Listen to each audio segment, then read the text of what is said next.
Today I am present to inform you that the Western world is facing a significant threat. It is in danger because those who are supposed to defend the values of the Western world are co-opted by a worldview that inevitably leads to socialism and consequently to poverty and economic deprivation. Unfortunately, in recent decades, motivated by some well-intentioned desires to help others and others by the desire to belong to a privileged caste, the main leaders of the Western world have abandoned the model of freedom for different versions of what we call collectivism. We are here to tell you that collectivist experiments are never the solution to the problems that afflict the citizens of the world, but rather they are their cause. Trust me, there is no one better than us Argentines to provide testimony on these two issues. When we embraced freedom in 1860, in 35 years we became the world's first dominant power. 35 years we became the first world power. While when we embraced collectivism, over the past 100 years, we saw how our citizens began to systematically impoverish themselves until they fell to the 140th position in the world. 40 in the world. But before we can have this discussion, it would be important for us to first look at the data that supports why free market capitalism is not only a possible system to end world poverty, but also the only morally desirable system to achieve it.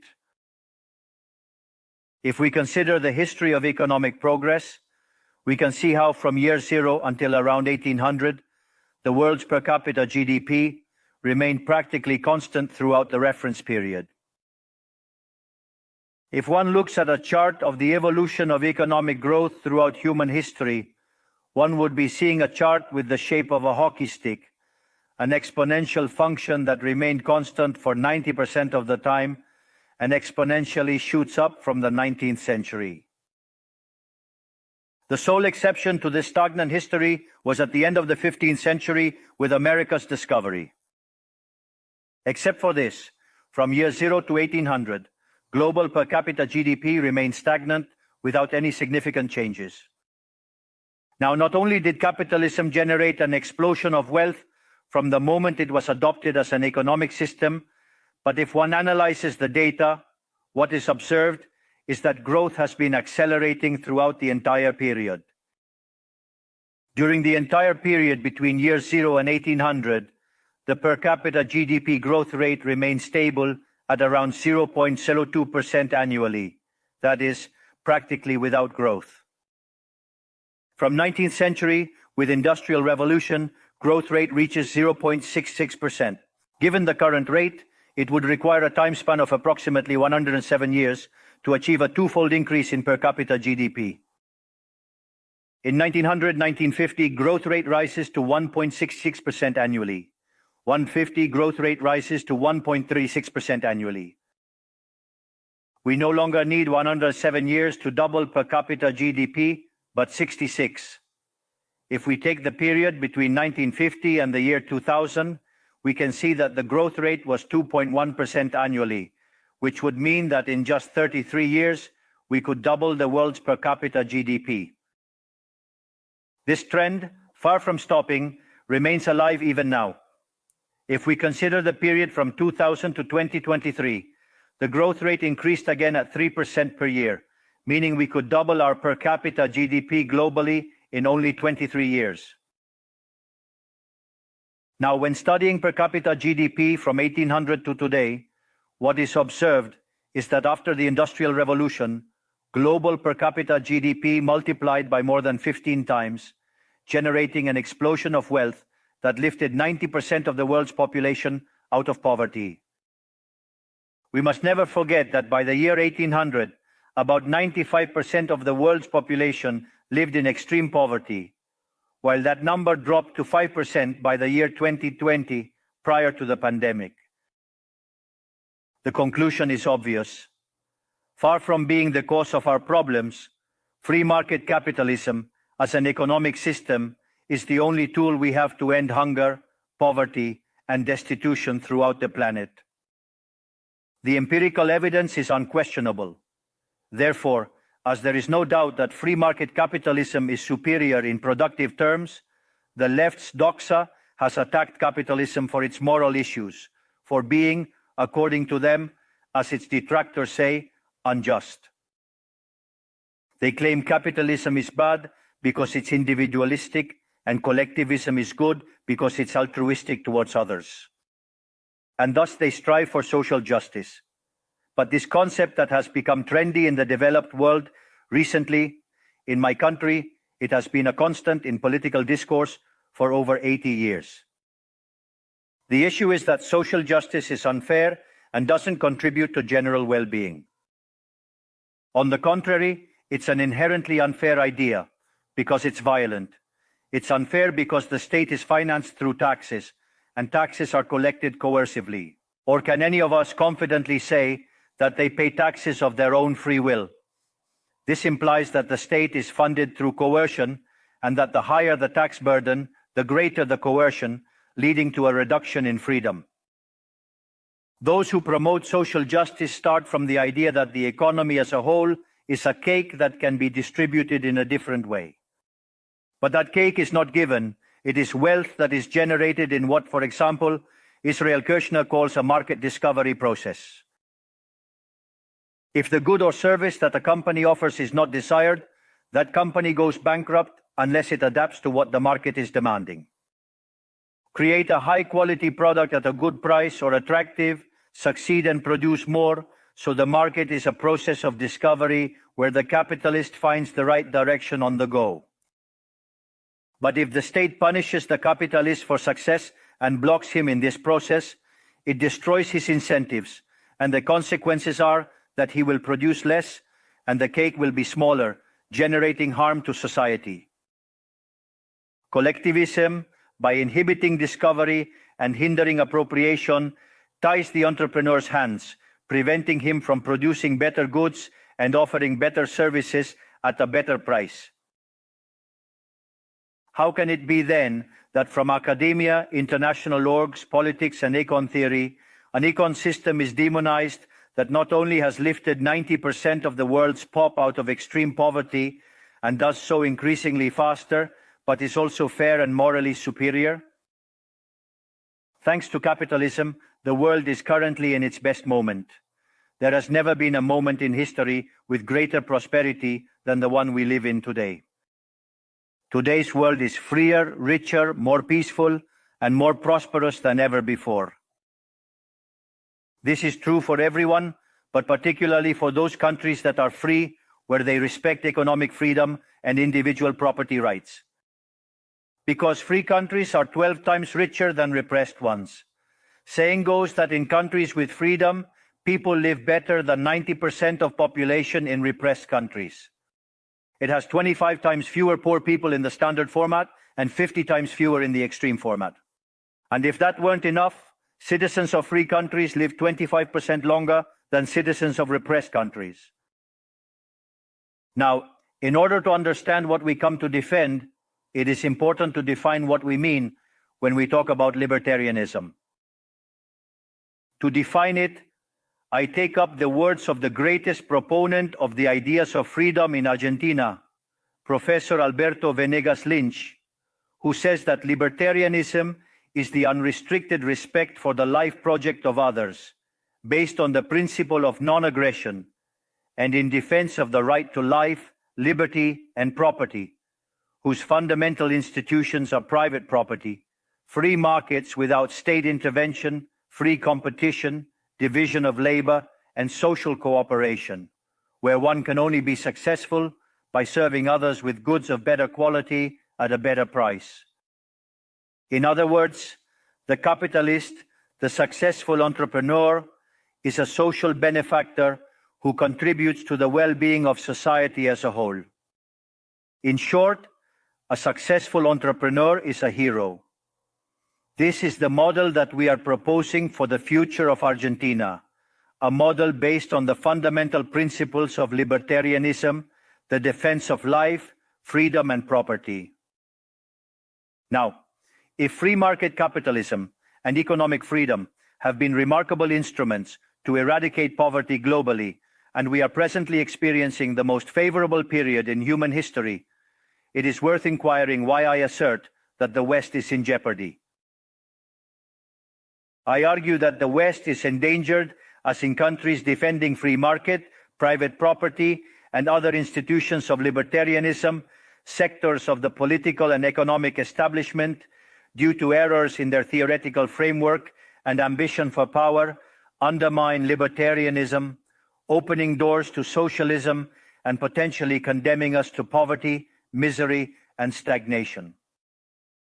Because it should never be observed that socialism is always and everywhere impoverishing, failed in all countries where attempted. It was a failure economically, it was a failure socially, it was a failure culturally, and it also killed more than 100 million human beings. The main problem of the West today is that we not only have to confront those who, even after the fall of the wall and overwhelming evidence, continue to advocate for impoverishing socialism, but also our own leaders, thinkers, and academics who, sheltered in a misguided framework, undermine the foundations of the system that has given us the greatest wealth and prosperity in our history. The theoretical framework I am referring to is neoclassical economic theory, which designs an instrument unintentionally functional to the intrusion of the state, socialism, and the degradation of society. The issue with neoclassicals is that since the model they fell in love with doesn't match reality, they attribute the error to the supposed market failure instead of revising the premises of their model. On the text about a supposed market failure, regulations are introduced that only generate distortions in the price system that hinder economic calculation and consequently savings, investment, and growth. This problem essentially lies in the fact that not even supposedly libertarian economists understand what the market is, since if it were understood, it would quickly be seen that it is impossible for there to be such a thing as a market failure. The market is not just a graphical description of a supply curve and a demand curve on a graph. The market is a mechanism of social cooperation where property rights are voluntarily exchanged. Thus, considering this definition, discussing market failure is a contradiction in terms. There is no market failure. If transactions are voluntary, the only situation in which there can be a market failure is if there is coercion present. And the only one with the ability to coerce in a generalized manner is the state that possesses the monopoly of violence. Consequently, if someone considers that there is a market failure, I would recommend that they check if there is state intervention in the middle. If no state intervention found, suggest reanalyzing as it is definitely wrong. Market failures do not exist. An example of the alleged market failures described by neoclassicals are concentrated structures in the economy. However, without functions that demonstrate increasing returns to scale, whose counterpart are the concentrated structures of the economy, we would be unable to explain the phenomenon of economic growth from 1800 to the present day. Look how interesting.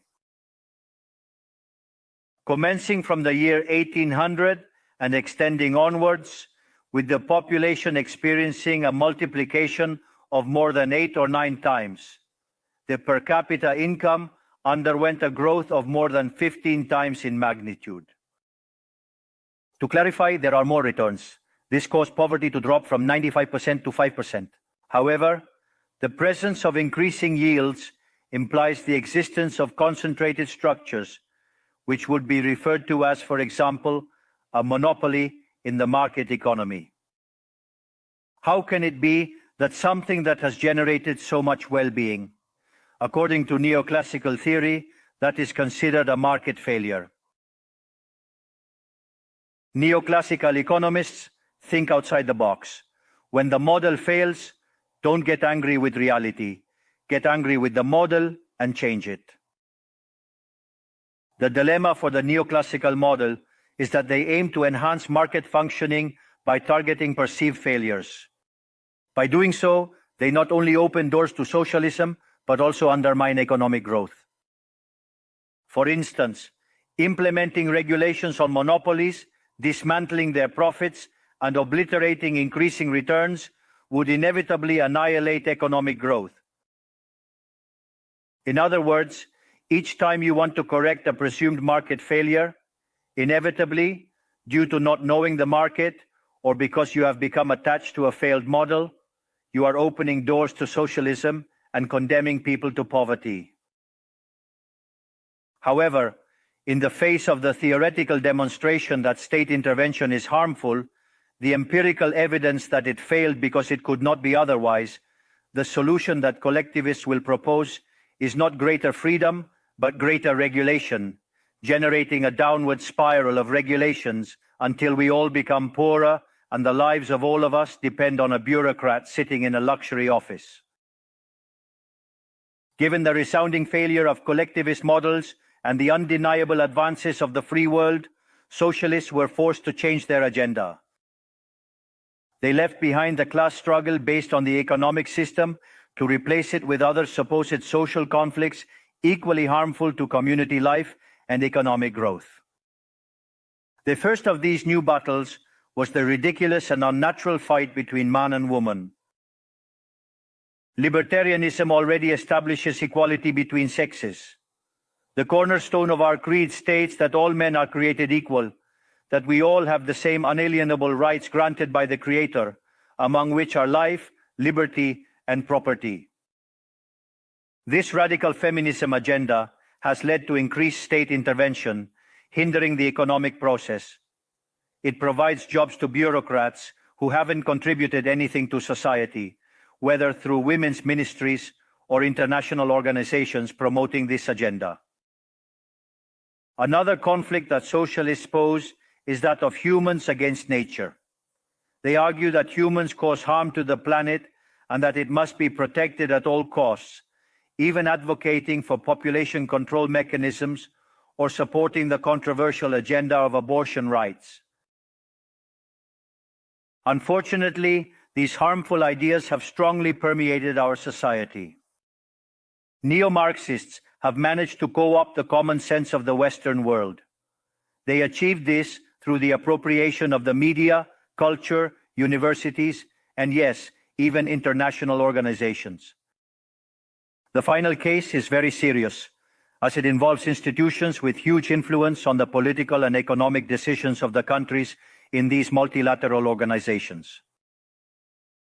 Fortunately, more of us dare to raise our voices, as we see that if we don't confront these ideas head-on, the only possible destiny is more state, more regulation, more socialism, more poverty, less freedom, and consequently, a worse quality of life. Unfortunately, the West has already started down this path. To many, it may sound ridiculous to suggest that the West has embraced socialism, but this view is only ridiculous if one limits themselves to the traditional economic definition of socialism, which states that it is an economic system where the state owns the means of production. In my opinion, this definition needs to be updated to reflect the current circumstances from my perspective. Today, states don't need to control means of production to control every aspect of individuals' lives. With tools such as monetary issuance, debt, subsidies, interest rate control, price controls, and regulations to correct alleged market failures, they can control the destinies of millions of human beings. This is how we have reached the point where, with different names or forms, good parts of the politically accepted offers in most Western countries are generally collectivist variants.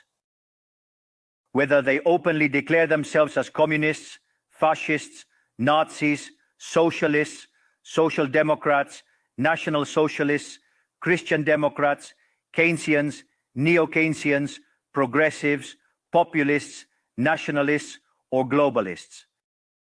In the end, there are no substantive differences. Everyone argues that the state should control all aspects of individuals' lives. All define a model contrary to the one that led humanity to the most spectacular progress in its history. We are here today to extend an invitation to the other Western countries to resume the path towards prosperity. Economic freedom, limited government, and unrestricted respect for private property are vital for economic growth. The impoverishment that collectivism produces is not a fantasy, nor is it fatalism. It is a reality that Argentinians have known very well for at least 100 years. Because we have already experienced it, we have already gone through this. Because as I said before, since we decided to abandon the model of freedom that had made us rich, we are trapped in a downward spiral where we are getting poorer every day. We have already experienced it ourselves, and we are here to warn you about what can happen if Western countries who became rich with the model of freedom continue on this path of servitude. The Argentine case is the empirical proof that regardless of wealth, natural resources, population capability, education level, or the amount of gold bars in the central bank's coffers, these factors do not guarantee success.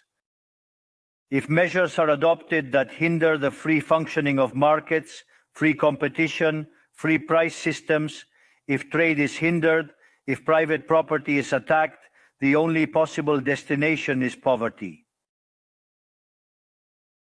To summarize, I want to convey a message to all entrepreneurs present and those who are not, but are following us from around the globe, whether they're here or not physically. Don't be intimidated by the political caste or the parasites who live off the state. Don't yield to a political class that only wants to prolong its power and preserve its privileges. You are social benefactors. You are heroes. You are the creators of the most extraordinary era of prosperity we have ever experienced. Don't let anyone say ambition is immoral. If you earn money, it's because you provide a superior product, better price, contributing to well-being. Do not yield to the advance of the state. The state is not the solution. The state is the problem itself. You are the true protagonists of this story, and know that from today you have Argentina as an unconditional ally. Thank you very much, and long life freedom, damn it.